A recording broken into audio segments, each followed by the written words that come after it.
So, well, welcome everybody. We're so happy that you could be here with us today at our professional development series where we're going to talk about when PR and marketing collide, presented by Sara Erkmann Ward.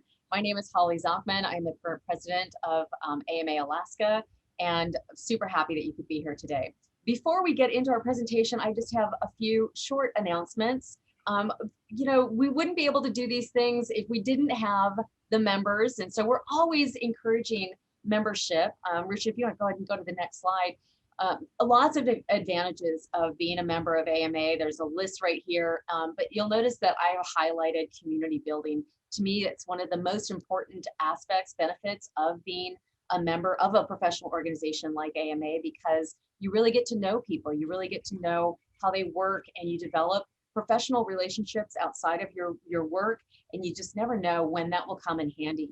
You develop your skill sets and are able to do a lot more in the community than what you normally do in your day job. So AMA is, I always say, it's a great place to fail. Not that you want to fail, but you want to push your boundaries, right? And sometimes that involves failing. And this is a great place to test that out and find out, grow your skill set and have a team to do that with and be a collaborator. So so how do you become a member? If you want to go to the next screen, Richard, yeah. It's never been more affordable. They've actually cut the price by 50%. To become a professional member, it's only $149 a year. If there's 3 or more of you, it's only $119 per person a year. And you don't even have to all belong to the same company. It just has to be paid by the same card. If you're interested in becoming a member, please reach out to our membership VP. Director is Tristan Fackler. You can see the email there. You can also just go to ama.org/join and just takes you right through it. One of the reasons that is great to become a member is getting more involved is with our board. If you go to the next slide, I always like to highlight our board members. We are a working board. If it weren't for the board members, most of these things just wouldn't happen. It takes a team of collaborators that bring this together, and it's a fantastic way to get involved. And again, like I said, expand your skills, your network, all kinds of benefits from it. So I always like to call out our board members because they work really, really hard to bring you programs like this. And of course, we couldn't do it without our members, we couldn't do it without our board members, and of course, we couldn't do it without our sponsors. I always like to call them out because it's important for us to give them the support back. Alaska Railroad, GCI, Frostline Studios, of which Richard, who's helping us with the presentation today, Alaska Business, Flavin Photography, MarketWise Marketing, Toast of the Town, Virtual Event Services, and of course, KTU CBS 5. Thank you so much to all of these sponsors. Please help us thank them by following them on social media, doing business with them, sharing their social media, all that kind of stuff. All right, so we've got some upcoming events I want to make sure you all know about as well. At the end of the month, we are going to do another trivia networking event. We had such fun in December. We're going to do it again. So April 27th from 4:30 to 6. Grab a team. If you don't have a team, just register as an individual. We'll put you on a team. We had so much positive feedback from this that, like I said, we're going to do it again. We've got prizes this time. It's free for members, only $10 if you're a non-member, but why be a non-member? Just join. Trust me, you'll thank me and the rest of the board and the members and that kind of stuff. It's going to be a lot of fun, April 27th. Also, the Women's Leadership Panel is our next professional development series and our closing program, our last program of the year. It's going to be Thursday. We always do it the second Thursday, May 13th. But this is going to be different. Instead of the noon hour, we're going to do it in the evening from 4 to 5:30. I'm super excited about this panel. We've got 4 amazing women and an amazing facilitator who's going to be walking through some really important questions about leadership and specifically women in leadership. So we really hope that you'll join us for that. All of these events you can RSVP on myalaskatix.com, or you can even find links on our website as well. And then, of course, if you are not on our newsletter, because we also include these in our newsletter, make sure you sign up for our newsletter. Now, at the end of this program, we hope that you will take our survey. We really take a lot of stock in these surveys. It's really important to get that feedback from you because we want to make sure that we're bringing you relevant and relevant programming that's helping you in your profession. So I've got the survey listed here, but I'm going to I'm going to also include it in the chat because all you got to do is follow that link. It literally takes 2 minutes. It's a super fast and simple survey. So please, please, please fill out the survey. Tell us what you think. I know Sarah would appreciate the feedback as well. Now, before we get into this program, I want to just encourage everybody to get social, hashtag AMA Alaska. This is a way that we can really communicate and connect and continue the dialogue online as well. The question is always asked, will the slides be shared? The answer is yes, they will be shared. And because of the technology, the way that it works, I'm sure you can understand, we want to be able to answer questions, right? Do a question and answer. So feel free to ask the questions in the chat box. And at the end of the presentation, Sarah will go over all of those questions in the chat box. So feel free to ask as many questions as you like. Always makes for a better conversation when we can do that. And so now, without further ado, I would like to introduce Sara Erkmann Ward. She is the president of Blueprint Alaska, a public affairs and communications firm. She works with clients whose businesses take place in the public square and desire to do so in a strategic way that mitigates risk and builds goodwill. From playing pivotal roles in campaigns to preserving oil tax reform to serving as a spokesperson for statewide organizations and elected officials, her experience and reputation in Alaska is well established. Ward was named the Public Relations Society of America Alaska Chapter's Communicator of the Year in 2017.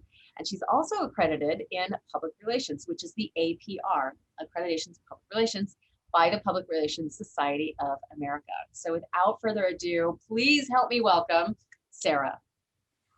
Take it away. Yay, thank you. Yeah. It's always so horrifying to have your bio read out loud.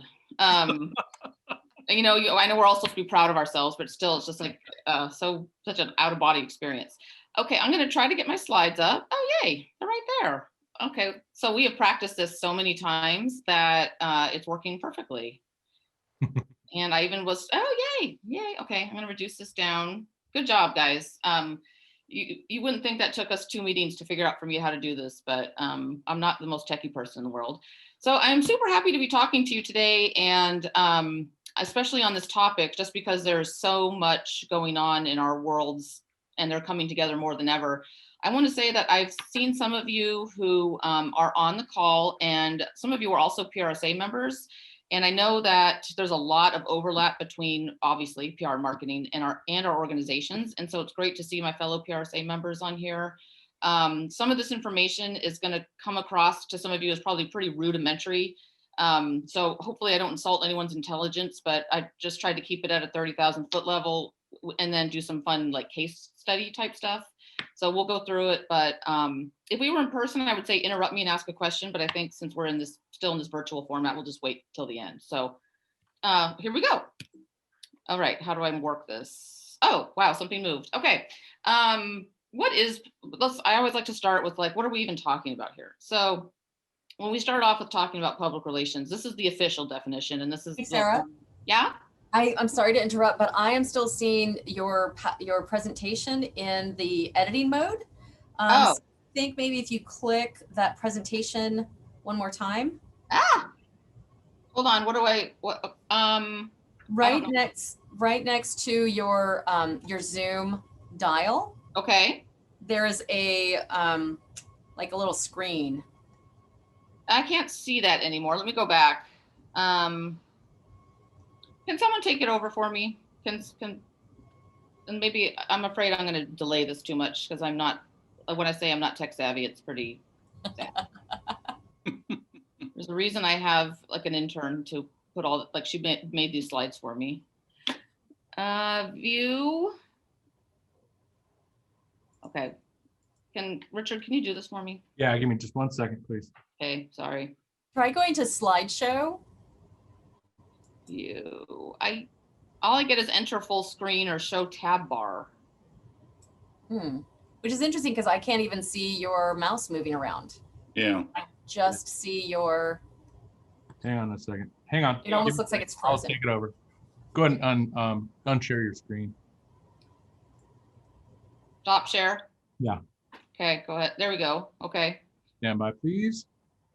And Promise we practice this, you guys. All right, we did. That's all And right. I probably just in one keystroke ruined it, but that's all right. Not at all. No. It's all good. I'll make up for it with my brilliance. Okay. Sure. All right. Okay. All right. Okay. Now I'm just going to do the horrible next slide thing, Richard. No, I'll try to keep up with you. Okay. go Thank ahead. you. All right. So let's move on to the next slide. Okay. So what's the definition of PR? So we know we're all on the same page. This is the official definition from the Public Relations Society. It's really wonky, of course, as all these things tend to be, but the strategic communication process that builds mutually beneficial relationships between organizations and their publics. And they use the word publics. I would use the word like audiences, just different groups of people, right? Stakeholders. So that's the definition of PR. But let's move on to the next slide and let's talk about perception. So anytime I mention that I work in public relations or public affairs, this is the reaction I get, like, oh, wow, you must like go out to dinner a lot and do all these fancy events with red carpets and really fancy people. And I think there's some hangover there from like Sex and the City, where there was a bunch of PR ladies who really didn't do what I would call PR. So that's the perception issue. And it's an important one to clarify what the reality is, because especially up here in Alaska, thank you, Richard, intuitive. Here's what we really do. And I think it's remarkably similar, most likely, to what most marketers do. We are grinding away, answering text messages, putting together PowerPoint slides, sitting at public meetings, taking notes, monitoring media coverage, all the non-glamorous things that make up for a good PR practitioner. So I think that's the first thing to address. I know many of you have familiarity with both disciplines, marketing and PR, but there is a stark divide between perception and reality. And there's also a lot more PR disciplines than most people recognize. And I would put myself in this category. When I first started in PR, the agency I worked for was very media relations heavy. And I thought that was PR. You just talk to journalists all day. And some firms, that's true. And it's definitely an important component of PR. There is a lot more to it, as I found out when I kind of spread my wings and started doing some other things. I had to register as a lobbyist when I worked for the Oil and Gas Association, and that's considered a discipline of PR. Public affairs, anything involving governments or community outreach and stakeholders, that falls under that wing. There are PR people who do nothing but specialize in employee or internal communication at some of the big brands, as you can imagine, around the country and around the state. They literally, that's all they do, is talk to their employees. Investor relations, that's another one that's very specialized, but very important because of all the SEC rules around that. PR people have to be very specially trained on how not to get in trouble with their communications. So I guess the other one that's really important to mention is what's becoming more of an issue is issues and reputation management. And that is helping brands realize that their reputation has a value assigned to it. You can actually build the business case for trying to keep up a good reputation, especially online. That should come as no surprise to marketers, but it's one that's becoming more important and more discussed in the PR world as we evolve. So we'll go from there. Okay, so I love case studies, and I tried to think of a local one that I could use, and I just decided it was a bad idea to do that. So I made up one, but I think if you think through things that have happened either in our state or in our country, you can probably think of examples that overlap with this. So let's talk about this fake company. We're just going to call it Company X. And they're getting ready to launch a product, and they're super excited about it. And the marketing department is so just jazzed to launch this out there. And the product is a real, this is hyperbolic, you guys, it's over the top, so bear with me. It's a real-time tracking device for children that parents can have inserted into the subcutaneous tissue near their hairline, so they can always find their kid. It's called Safe Child, and it's billed as a safety feature so that no child will ever go missing again. The child abductions will cease because perpetrators will know that they're on notice. And so, boy, isn't this the best thing ever? And I put on here, what could possibly go wrong, right? Like, this is where the discussion really starts. So marketing is getting ready to launch this product. And in this particular company, marketing and PR are completely siloed. They don't communicate, and they're not talking to each other. So you can imagine how this is going to go. Let's go to the next slide. So here's what the PR department knows, because they're out on the scene, and so they're aware of the following. They know from their lobbyist that the state's Senate president is very suspicious of any kind of monitoring software from anybody, but he has a particular dislike for Company X. They crossed him on something years past and just has this kind of grudge against Company X. As a result, because he's Senate president, and I could say Senate President Xi too, for that matter, the legislature is considering tough new privacy laws. There's been bills introduced, and it's being discussed at the state level. Not only that, PR also knows, because they get all the media calls, that journalists have heard some rumors that this new product that Company X is getting ready to launch has been manufactured in a country that uses child labor, and has called and asked the PR department for comment, like clarification on this. So PR has that information tucked away as well. And then because the PR department is responsible and is doing social listening, they also know that there's a local advocacy group that's very vocal online, and they have formed a Facebook group called Citizens Against Big Brother, and they have Facebook events, or they already have events lined up on Facebook. So they're going to start promoting those eventually. This is all grossly over the top, you guys. So I realize that, but it's kind of fun. So here's other things just to know about the situation. Other factors. No one has talked to the local pediatrician or child psychology community. They haven't been asked for their thoughts. They haven't been brought to the table to discuss it. They're in the dark. Company X is a large company, as you can imagine. And so they belong to lots of trade organizations. So they're a member of the Chamber of Commerce, and they're members of local other business groups and things like that. And they have not talked to, Company X has not touched base with these groups to let them know what they're about to do. And then the last thing to know is that a local blogger who has a very large following cannot stand Company X because they misbilled her in the past or something. And so she takes delight in dragging them through the mud whenever she gets an opportunity. So we are in good shape. Here's where PR works the best. And this is a phrase that I use a lot, is it helps to avoid unforced errors. And as we looked at that prior case study, which was obviously mostly meant for entertainment, lots of unforced errors there, right? Like how many ways can that launch go wrong based on the factors? Obviously, it was like just one disaster after the next waiting to happen. And because no one's talking, nobody knows.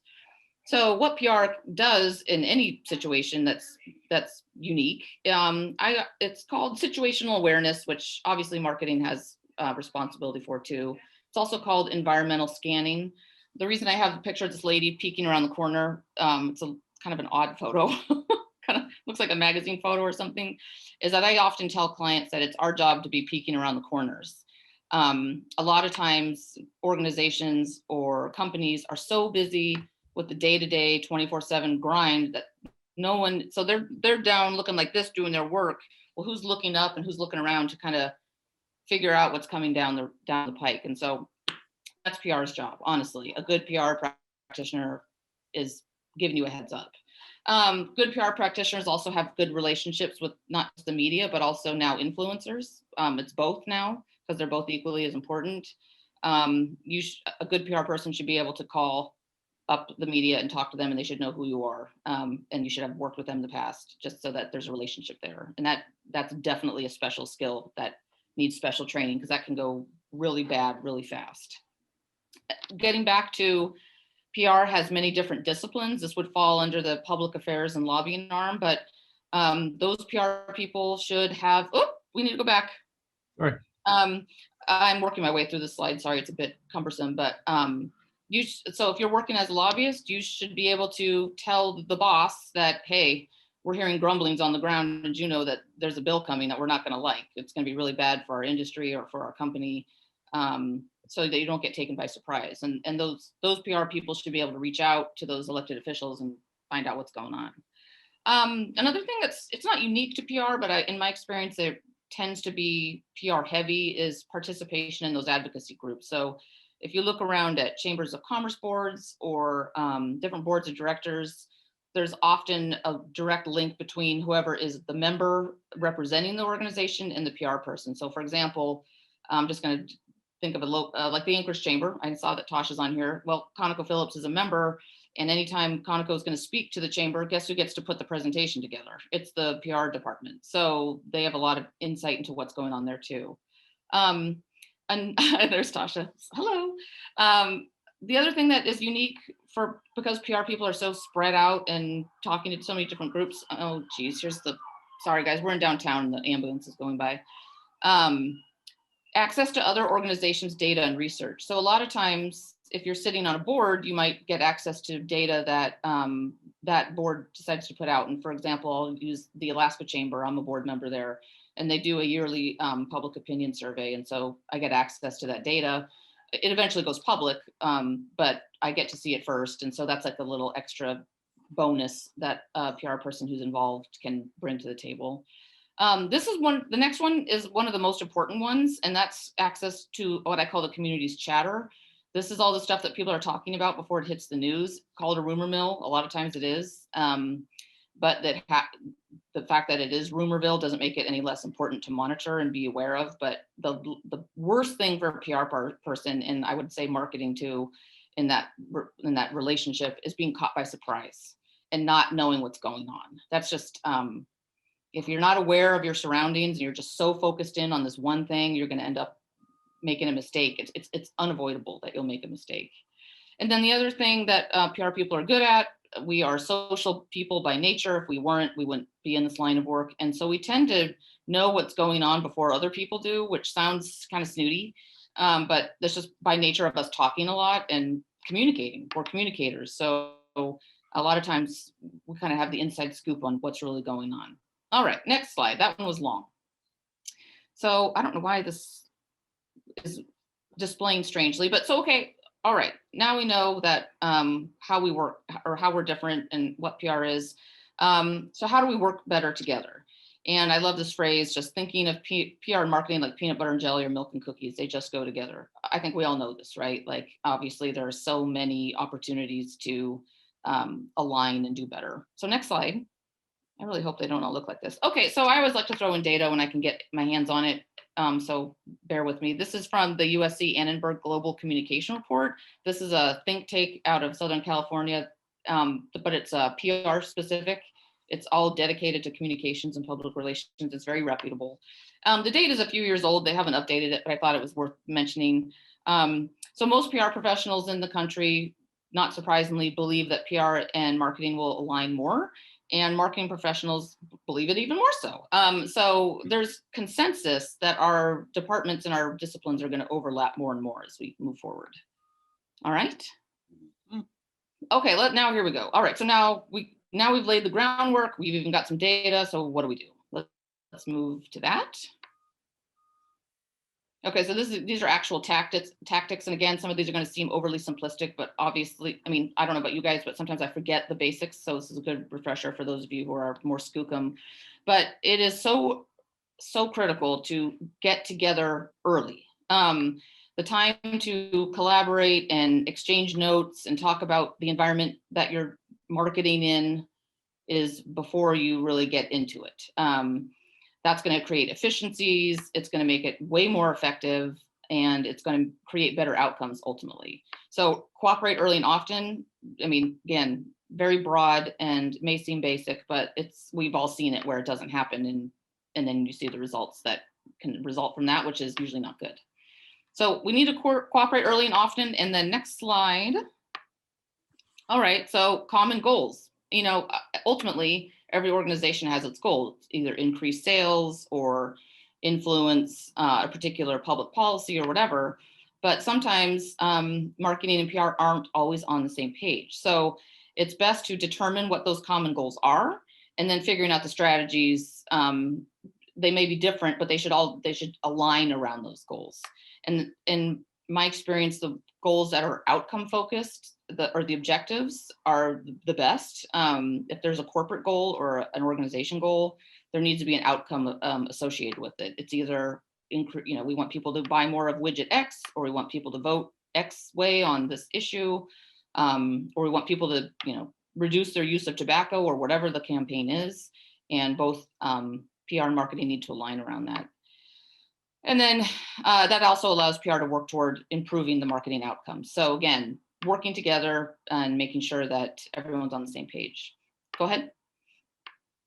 I don't know why it's doing that. Okay, so I put an example here for mutually beneficial opportunities. So again, general, but there's some examples here. So one thing that we do a lot of in PR, and I suspect also in marketing, since there is so much overlap these days, but is social media listening, which is when you just monitor and literally listen to what people are saying about your brand or your organization publicly, mostly online now, of course.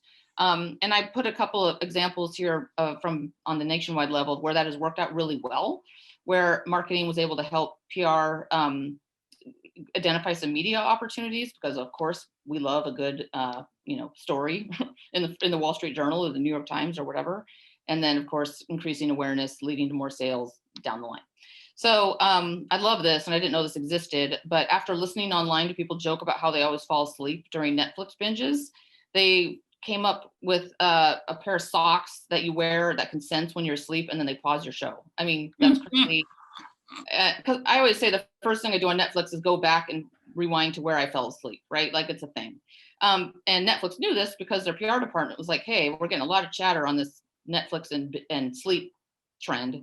And so they're able to create this kind of fun, cheesy product and then just have a field day with all the promotional opportunity. Bud Light went kind of more the direct route. They decided to just let their fans decide what their Super Bowl commercial should be. That was all online. And that's a great collaboration between marketing, getting a really unique campaign going, and then letting PR come in and try to make a lot of headlines with it and bring it to a broader audience. And they were very successful with that. And then this Tylenol one to me is crazy, like how the marketing, how your access to consumer research can really impact what we do in PR.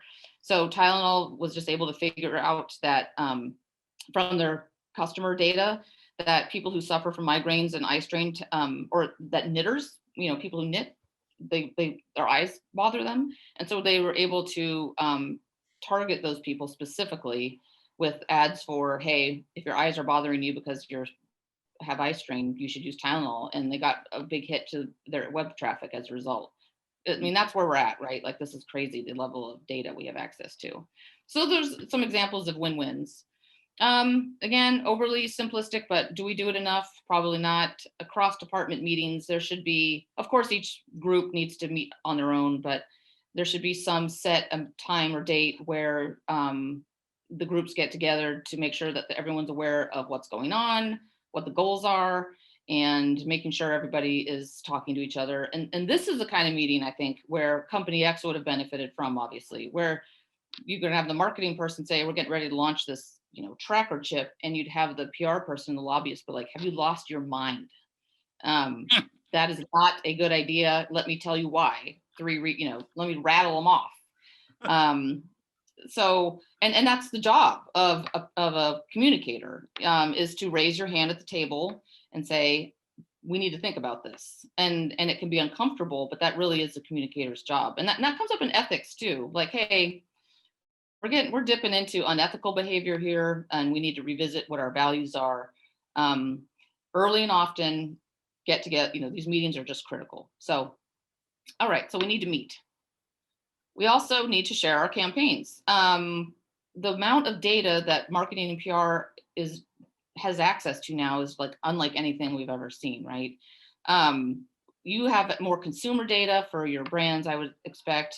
We have more data from stuff we're learning. It's kind of soft, but the data we know from what kind of comments we're getting on the pages, like if the Daily News posts an article, we can go and look at an article on your brand, and you can go and read through it and find out what people are saying, or finding out what the chatter is in Juneau if there's a piece of legislation that could impact your company. Bringing those together and sharing the data is hugely helpful, right? And it will help avoid those awful unforced errors, and also create opportunities. So let's get away from gloom and doom. Let's say it's a good opportunity, right? Like Company X came up with a great idea, and now PR is like, well, heck, we should we shouldn't just launch this with ads and social. Let's do blog posts. Let's do a press conference. Like, let's do all these other things that can help amplify the message and around the shared goals. So that's shared campaigns in a nutshell. And then monitoring, right? Now this is where we're always watching everything, right? Marketers and PR people, like, we thrive on results and trends and what's happening. So if we're doing that together, obviously that's going to create more accurate analytics, which is going to help us learn about what either customers or stakeholders are saying. And it's going to help us honestly keep tabs on our respective competitors, all the things with data. I don't need to go into that detail here because you guys are all probably, well, not probably much, I'm certain much better experts on the data, but we should be looking at these things together. Marketing's going to have their reports on how their products are performing. PR is going to have their reports, but like, let's bring them together. And before we go to the CEO or the board, we put them together and create one business case, right, for communications and what the respective efforts are producing. All right.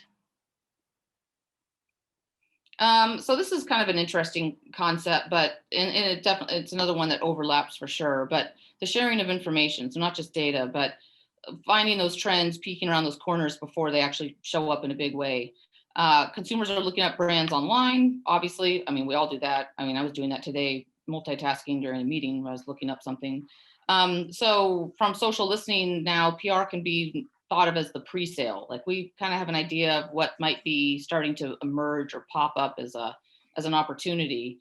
And then now we bring in marketing, and you guys can tell us, okay, well, we know from our data that this is what is going to get those people to either purchase it or take a certain action or change behavior or whatever. And then that way, then it becomes cyclical. And now PR can take that analysis and do a better job on the pre-sale. So they all play off each other. It's like a little intricate dance or a cycle that keeps going. All right. So I want to, before I get to the a couple of checklists for some of you tactician types who'd like to check things off, and that's definitely me. I want to put a special emphasis on the business case for PR's role in diversity inclusion. And I know this is a hot topic, as it should be, and it has been for a while now. It's not exactly new, but I know marketing organizations and companies, departments across the country, certainly in Alaska, have really stepped up and put forth an effort to be much more mindful of how they market to, well, everybody, but also to different organizations, different individuals who may have different status in terms of socioeconomic status, ability status, whatever you name it. It's a huge issue that needs to be put, the lens, everything we do has to be viewed through this lens now. And I know marketing has done it, but PR is on it too in a big way. And I'm going to use an example that may sound self-serving, but honestly, there's plenty of professionals that know how to do this. After the upheaval this summer with the riots and protests and things like that down in the lower 48, my business partner, we have several people of color working here at our agency. We're very proud of that because it's not by accident. We've had to go out and really work on that, and it's been successful and it's cool. And they created a group called Our Anchorage, which is led by BIPOC individuals. So my business partner realized as a white woman that she wasn't the one to lead it up, and formed this subdivision within her agency that is led by these individuals, and they act as a springboard for our clients to view their communications inventory or their whatever they're going to do, their content, view it through that lens before it goes out. To make sure that it's appropriate, sensitive, culturally relevant, those types of things. And so that's been a big deal for a lot of our clients who have been really afraid to step in it, even if it was by mistake. They should know better. And so that effort has been very successful so far. And I'm sure that that's just the tip of the spear, right? I'm sure all of your organizations are thinking more about that. But I just wanted to highlight it as a special something that we all need to be doing daily. Honestly, it shouldn't even be a special effort, right? It should just be integrated into everything we do. And certainly in public relations, that's where it's headed. It's just not, you don't have a diversity department, it's everywhere. And then I wanted to give a shout out to all of you here who are obviously one-man bands or just a very small team, and have to do your marketers by day, but yet the PR stuff falls on you too. I mean, I think that is pretty common, especially in Alaska, where we don't have these big giant agencies. You know, we're not New York City. So what are some factors that should be taken into account if you really do have to manage it all? And so we'll share these slides later, but so you don't feel like you need to write it all down or anything, but or screenshot it, I guess would be the more modern way, a more modern way to do that. But just ask yourself when you're preparing to market something, if it's going to be a campaign or a specific product, who should know about this, right? Like, it's a pretty basic question, but like, who's going to be upset if they don't know about this after the fact? Mm-hmm. Well, and that's internal first, right? Employees, right? That's usually your first stop. And then externally as well. Like if you're going to announce a new policy that's going to impact a certain group of people and they have never heard about it, like that's why I used the pediatrician's example for the microchip tracker. They should probably have it a heads up so they know what's happening. And then once you've decided who needs to know, then you figure out how are you going to help do that. And my daily news thing just came in. What vehicles or groups exist to share that information? So if you're a one-man band and or just a very limited budget or very limited resources, how do you amplify it? Who can help you? So if you are members of organizations that have a much bigger platform, ask them to help you. I've done that many times. Like, here's our press release. How can you help us? Can you put this into your daily email that you send to your subscribers? Or can you post this to your Facebook page? So starting to think about that, like, if I can't do it all myself, who can help me? This is critically important, and it's a bad thing to find out after the fact. Who are our friends, and who will speak up for us? So if it's a very positive thing, that's great too. You want your friends to congratulate you. But if you're taking on something challenging or controversial or even just complicated, it's nice to know who's on your side and who can you tap if you don't want to undertake everything by yourself because you don't have the resources to help you speak up and amplify your voice that way. And then similarly, same thing. So what are your competitors going to say? It's usually pretty predictable, right? If you sit down and think, okay, our competition or our competitors are going to they're going to say A, B, and C about this product or about this service. So prepare for that, right? Either get your talking points together, share those with your friends, because hopefully by now you've identified who your friends are, and let them know, hey, if you get objections based on these 3 points, here's how we respond to that. And then again, they're better positioned to help you respond and share the same information, because we all want to be saying the same messages. I always like to say similar to competitors, but critics. Every industry, company, organization has critics. So what are they going to say? And do they have a point?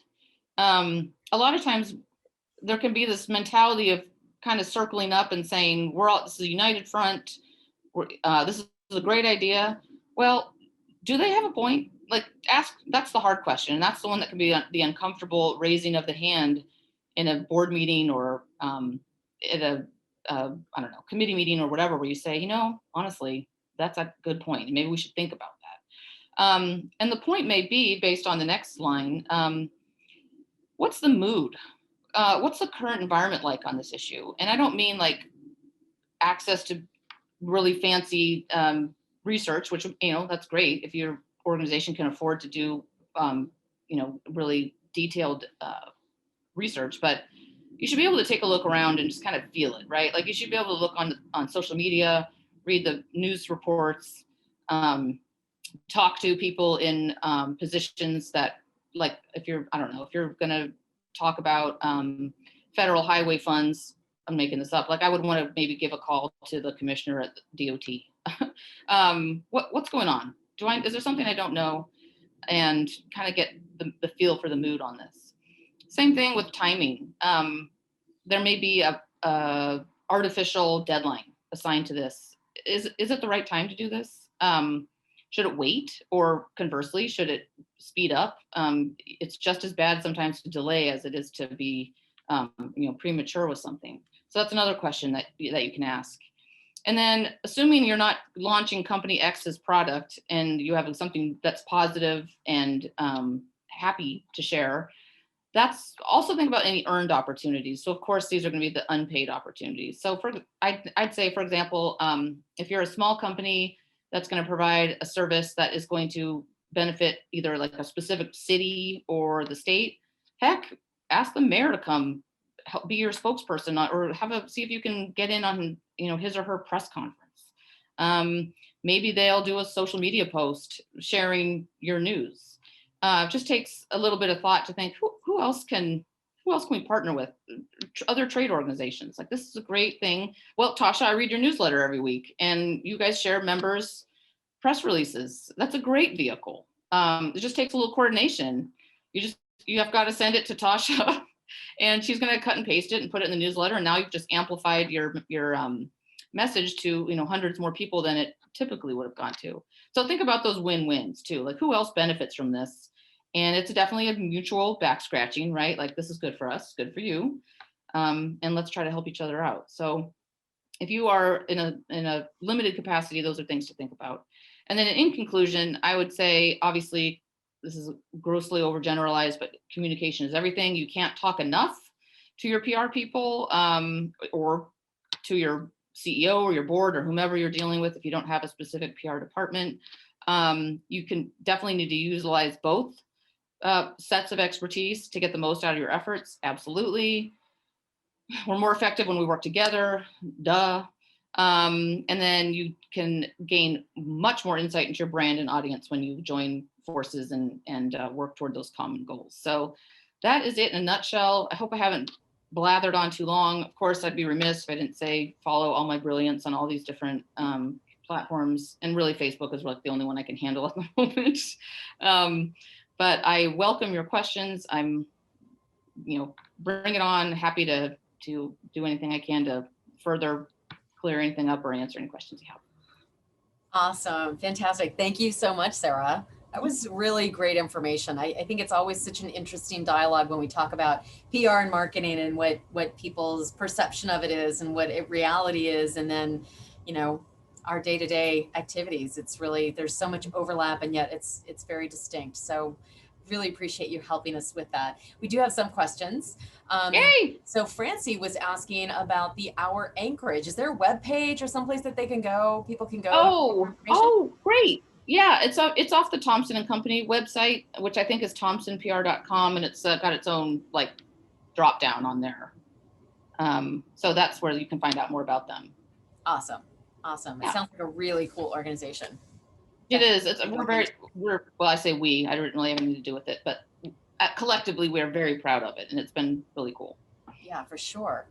Kind of spinning off of that, the whole DEI and all the social unrest that we experienced this past summer, and then even before that, when COVID was hitting, right. There was a ton of stuff that was going on where we're working double time and trying to figure out what to respond, when to respond, how to respond. Were there any examples that you can think of where, hey, this is a company that really did it right, and maybe that's putting you on the spot. I can think of a company that did it wrong. Okay. And it's national, so I think we're safe, but it was Pepsi. And when they used what's her face, Jenner, I don't know the differences between the Jenners. It was one of the ladies.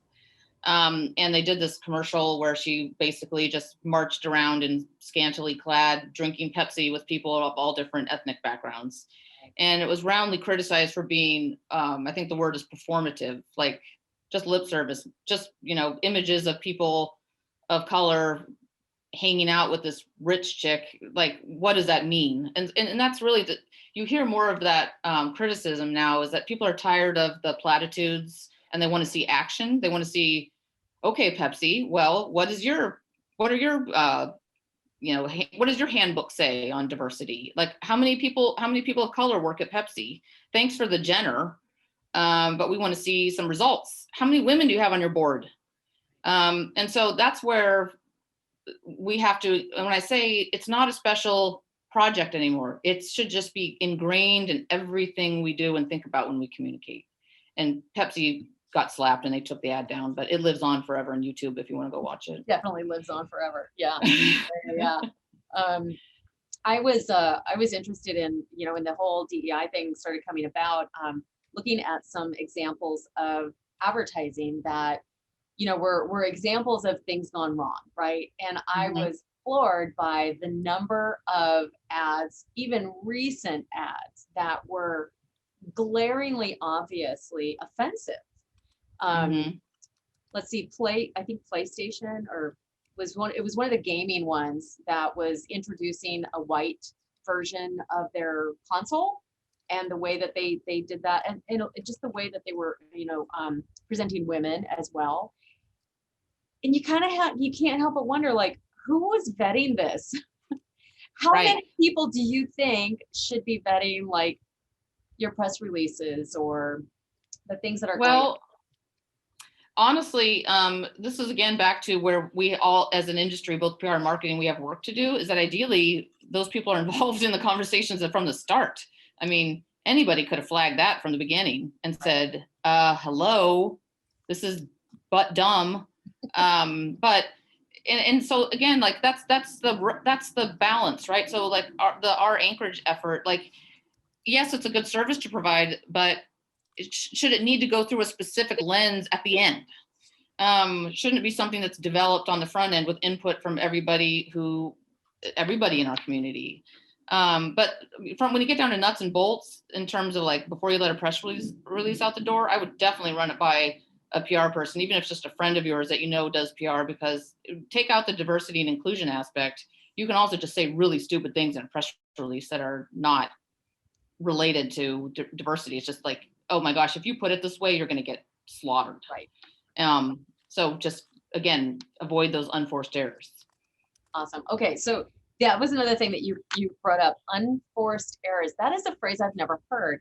Is there such a thing called forced errors? I would say, yeah. I mean, if you go into something knowing that you're taking a risk, I would think you have to, and there are occasions where you do, like I've worked on more ballot measures than I can count at this point. And sometimes, you have to shake it up, the messaging, and because, you've got some data that suggests whatever you're doing isn't working and you have to go in a different direction. And you're like, all right, hold your breath. Here we go. We're going to pivot, see how this goes. And so that you have to take a risk. But the unforced ones are just, nobody was minding the store. There's just thoughtlessness, or it never occurred to somebody. And it's also just one of my favorite phrases. So it is. It's a good one. Yeah. Okay. So I've got one that came across from Giannis. In the Safe Child example, where in the process should marketing and PR have come together? During R&D, target market identification? What are your thoughts? R&D. I mean, that one is so over the top. That's pretty obvious. And Yeah, it's not always going to be sure. that obvious. Right. A lot of those, that one was meant to be more kind of an entertaining example, but a lot of times it's gonna be a little more subtle. It's not going to be so black and white, like this is so dumb. It's going to be more, well, it's questionable, right? And so in that particular example, R&D, but for other projects that maybe aren't as lightning rod, certainly before it goes out the door. Good point. Yeah, just like the advertising, right? Right. Like, yeah, the PR department should not wake up and see the ad. They should be like, oh my God, what is this? Like, they should have seen it, and vice versa. Marketing should see the press release that's going out and make sure everything matches up. I mean, you don't want the left hand and the right hand saying two different things. Media love that. Yeah. When you get people on record saying two different things, then you got a good controversy. So when they say it should go through legal, it should also go through PR. Oh my God, yes. Yes. And a lot of my good friends are attorneys, but I always say don't let attorneys get in the way of good PR too, but it's a constant struggle. I mean, they're trying to not get sued, and we're trying not to get where the company can't function because they just have to go away because the PR is so bad. So there has to be a balance there, but working with the attorneys is always tough. It's also way harder just to get things, and this is for you guys too, just normal language. Like, no one talks that way. I don't understand what you're saying. Yeah, really good point. Yeah. Another question that came in was we have a lot of solo practitioners, right? You get a person that you hire them for marketing, but then they're doing all these other, PR kind of activities. Communications. Yeah, exactly. Exactly. And you listed a lot of things. If in your opinion, is there one most important skill to learn? Who should know? Who should know? You do not want to launch anything, or launch is dramatic. Like, you don't want to go out into the marketplace with something where stakeholders are surprised. So if you're going to run a gas pipeline through someone's yard, like let's say you're NSTAR, you should probably let the neighborhood know about it. Like that's the worst. And of course they do. Like, I hope NSTAR is not on here, because they do that all the time and they're really good at it, just saying. But who should know? Because the last thing you want to do is get down too far down the road where you've spent a lot of money and invested a lot of resources, only to find out that because you didn't talk to the right people beforehand, now you're toast. That would be my top one. And I'll give you a great example, and I can use this one because he used it in a PRSA example. Tim Sullivan with the Alaska Railroad used an example. We were doing a presentation on stakeholder engagement, and he mentioned that they were having a problem with people walking on the tracks down by Beluga. Very dangerous to walk on the tracks. They are very sensitive to it. And so they built a big chain link fence. You guys seen that? When you drive past a certain part of Beluga, there's now a big chain link fence. Well, it wasn't there, and then it was. Like, it went up overnight. And they forgot to call the congressional delegation, the mayor, the Girdwood Community Council. And so he said that lesson learned. Like, that was his checklist. Go down the list. Who needs to not be surprised by what we're about to do? And so now they've got it down. Interesting. That's a great example. Great example. So one of the things that you mentioned in the presentation was about the community chatter, right? Knowing, like keeping your ear, and we both, marketing, PR, both have to do it, right? And so I'm wondering, because I know you do the, what is it, 100, it's the 100 list? Right, the Alaska 100. Mm-hmm. Yeah, Alaska 100s, and you've got the thumbs up, thumbs down. Yeah. Which is always really cool. It's always fun to read that. Where do you find your best listening? Where do you find your best chatter to monitor? Honestly, text messages with friends. I mean, that sounds so old school and lame. Sorry, guys. It's not like an app you can download. Like, it's old fashioned relationships. Like, when stuff starts hitting, like this whole thing that's happening in the legislature right now with the ping pong stuff, like my phone exploded yesterday. And it just went bananas because I've talked to all those people who are not the people necessarily involved, but that crowd. And so I instantly became like the subject matter expert on that issue. Like, oh, here's probably what's going to happen. Here's what you can expect. This is what I predict, blah, blah, blah, because I had all this backroom chatter. And that's developed over 20 years of working in this industry, right? Like, there's no shortcut. So yeah, do social listening. Absolutely. Those tools. I mean, if you did social listening on that topic, you would have a heck of a lot of data right now. But it's not any substitute for old fashioned, who do you know? It sounds really clubby and snotty, but we're a small state in terms of people, and that's largely still how it works. We are. And you guys can always text me anytime. I'll give you the inside scoop. That's awesome. That's awesome. Yeah. So what I'm hearing is that get out, get involved, get engaged, meet people. Absolutely. Be part of your community, whatever it is. I mean, I obviously have spent a lot of time in Juneau, so that's my little niche, but there are lots of niches. There's the healthcare niche. There's the commercial fishing niche. Like, whatever you're doing, get into it, talk to people, get involved, and be part of this on the scene. Absolutely. Absolutely. I love that. So we're coming up on 1 o'clock. I want to make sure that we give the opportunity for people, if they have any other questions, type them in the chat box, or feel free to unmute yourself if you want to just holler out there. Want to be respectful of people's time, but also want to make sure we get all the questions in because there are, one other question, since I'm not seeing anybody pop up here. When the whole DEI, I'm going to bring it back to the DEI thing again, because when that was going on, there was a lot of conversation about it. Some of the conversation that I was hearing was, do we say something or do we not say something? Is this something where we should take a stand on? Do we need to take a stand on? if we take a stand, what does it say about our company, and how do we get the best, you know, position across, and not step in it, right? Not offend somebody in our attempt to I show think our support.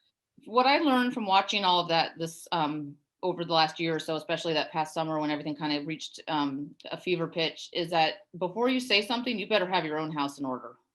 And that's back with the Pepsi thing, right? Like if you're going to come out and say the days of platitudes are over. You cannot put out a press release saying we support, you know, Black Lives Matter, and then they come and look at your board and it's lily white. It's action now. It's not just lip service. And so think about what you want to say and then make sure you can back it up, or even pledge, make a pledge. Like some companies, okay, change takes time. So maybe your board isn't as diverse as it should be, but make a pledge. We're going to change that. And our goal is in 5 years to have, you know, half the people on our board represent the communities we serve or whatever. But it can't just be slap a bumper sticker on your back of your car and call it good. Right. There better be some action behind it. That's when you'll step in it, because people delight in picking that apart. Like you're just talking. I should have shared this data, and I'll find the data. I think it's in the Edelman's 2020. They do a big public opinion survey, and it's all about this year. I'll send that on so you can share it with your members. But they showed that even now, what has soured is that it used to be just the talk was hollow, but everyone would take your money. So let's say Pepsi, you know, they got in trouble for that ad, and they're like, we're going to make $1 million donation to whatever, the NAACP, to atone for our misdeed. Now they're like, we don't want your money. We want action. And that is incredible. That is a sea change. So, and that's borne out in the data now. So I'll send that along. So as I ramble, get your, you know what, together before you speak up, and, you know, view this, everything that matters on this issue now. It's not a one-off. That is fantastic. Well, really, really good advice. I think you got that spot on. And, you know, I just have to take the opportunity to say that AMA Alaska did do a DEI pledge that came out of a grassroots effort nationally for the DEI efforts. And so we've taken the pledge, and in our conversations going forward with regards to how do we recruit members, how do we recruit board members, how do we design our programs around that to make sure that our eye is always on that. We're experiencing a lot more attention to it, a lot more awareness and intentionality to it. Right. So we're really happy the event that is in May about the Women's Leadership Panel definitely encompasses, we're trying to make sure that we got a lot of diversity. And so I'm proud to say that we do. And so we're going to be announcing those panelists here soon. So that's great. that. Yeah. That's where it starts. It is. Right? It Inclusion. is definitely where it starts. Yeah. Well, sadly, we have run out of time because I feel like I could talk about this forever. Thank you. I'm hungry, so. Well, thank you so much, everyone, for coming. We just want to reiterate once again, the end of this month, we're going to be doing that trivia networking. Bring a team or join a team. We can set you up with one. There's going to be prizes, and there's going to be lots of fun. So make sure to come to that. And then, of course, May 13th is our women's panel. Be sure to come to that one. It's going to be a good one. Thank you so much, everyone. Have a great day. Thanks, Sarah.